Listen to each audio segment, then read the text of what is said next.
DSC preparation కి మిగిలిన తక్కువ సమయాన్ని డిఎస్సి 2024 యాప్ లేదా DSC2024.com తో జాబ్ ని సాధించండి. Thank you. దయచేసి వక్తలు సమయపాలన పాటించాల్సిందిగా కోరుతా ఉన్నాం. చాలా పెద్ద అజెండా మన ముందు ఉంది. ఒక చిన్న నందమూరి తారక రామారావు గారి గురించి ఒక చిన్న ఆడియో విజువల్ ప్రజెంటేషన్ ఉంది. దయచేసి దాన్ని చూపించాల్సిందిగా కోరుతున్నాం. Audio visual presentation.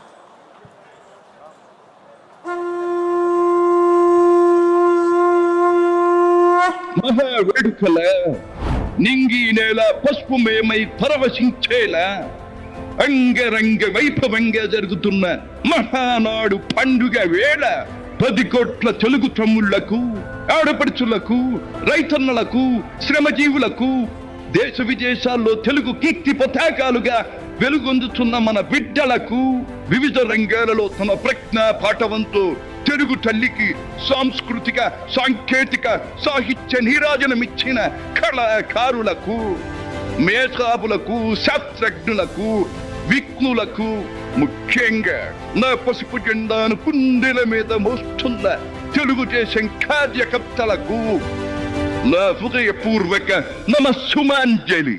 సరిగ్గా 43 ఏళ్లయింది నా తెలుగు వారి కోసం, నా తెలుగు జాతి ఆత్మ గౌరవం నిలపడం కోసం తెలుగుదేశం పార్టీ స్థాపించి. నేను స్థాపించాను అనే కన్నా పుట్టింది అనాలేము. ఎందుకంటే ఆనాడు కార్మికుడి చెమట నుంచి, కర్షకుల రక్తం నుంచి, చాడిత పీడిత ప్రజల బాధ నుంచి పుట్టింది తెలుగుదేశం.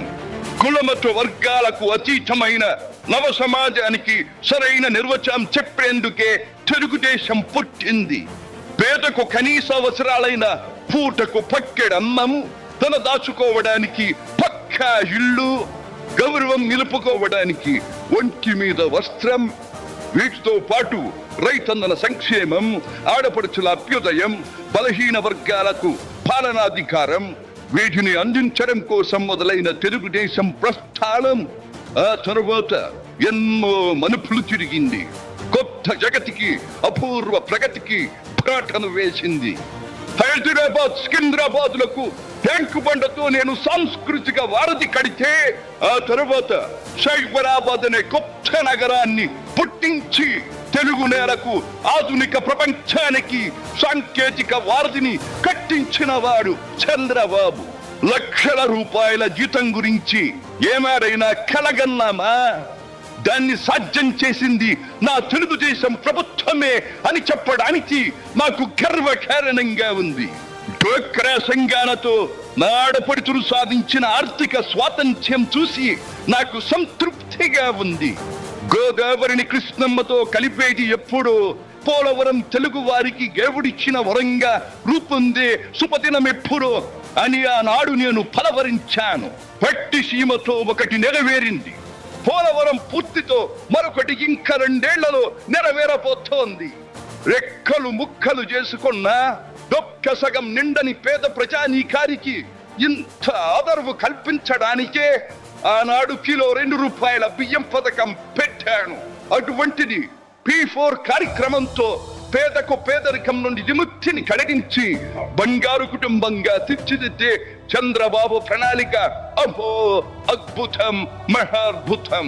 శాతవాహన సామ్రాజ్యానికి ఒకప్పటి రాజధాని నగరంగా బాసిల్లిన అమరావతి పేరిట నేడు నిర్మాణం జరుపుకుంటున్న ఆంధ్రుల రాజధాని నగరం దేవేంద్రుడు సైతం అసూయ పడేలా, మయూరి సైతం అప్పుల పడేలా రూపుదిద్దుకోవాలని మనసారా దీవిస్తున్నాను. క్రమశిక్షణాపూరితమైన అభ్యుదయ సమాజ నిర్మాణ శక్తిగా యువతను మలచడం కోసం ఆనాడు నేను కలను కన్నాను.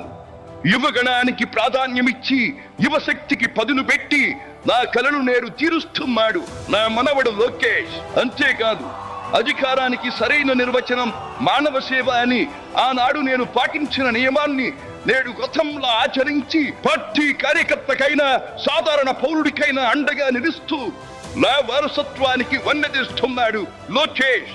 గగన సీమ నుండి ఇది చూసి అయ్యారే ఫలా ఫలా మనవడా ఫలా అని మురిసిపోతోంది నా మనస్సు. ఈ దేశం మనది, దేశ సమైక్యతే మా సిద్ధాంతం. మా రాష్ట్రాభివృద్ధే, మా దేశాభివృద్ధే మా లక్ష్యం అంటూ ఆనాడు నిత్యం నినదించేవాడి. ఈనాటి వికసిత భారత్, వికసిత ఆంధ్రప్రదేశ్ గురించి వింటుంటే ఇదే కదా నేను కోరుకున్నది అనిపిస్తోంది. చివరిగా ఒక్క మాట, చెరుగు నేల మళ్ళు చెరుగులా పాడి పంటలతో పారిశ్రామిక వికాసంతో పరవశించాలని, చెనుగులాట ప్రతి ఇంట నిత్య వసంతాలు చెందాలని, ప్రజల కోసం అంకిత భావంతో ప్రభుత్వం చేస్తున్న కృషి ఫలితం కావాలని ఆకాంక్షిస్తున్నాను. సెలవు. సర్వే జన సుఖినో భవంతు.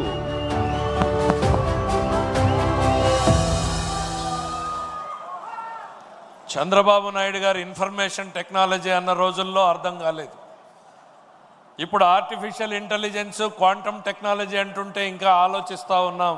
కళ్ళ ముందు కనపడినటువంటి ఆ రూపం కావచ్చు, గంభీరమైన ఆ స్వరం కావచ్చు, ఆయన చెప్పినటువంటి ఆర్టిఫిషియల్ ఇంటెలిజెన్స్ ద్వారా రూపొందించబడినటువంటివి మన ముందు నందమూరి తారక రామారావుని సాక్షాత్కరింపజేసినటువంటి ఆ ఆర్టిఫిషియల్ ఇంటెలిజెన్స్ టెక్నాలజిస్టులకు కూడా ఈ వేదిక ద్వారా ధన్యవాదాలు తెలియజేసుకుంటున్నాం.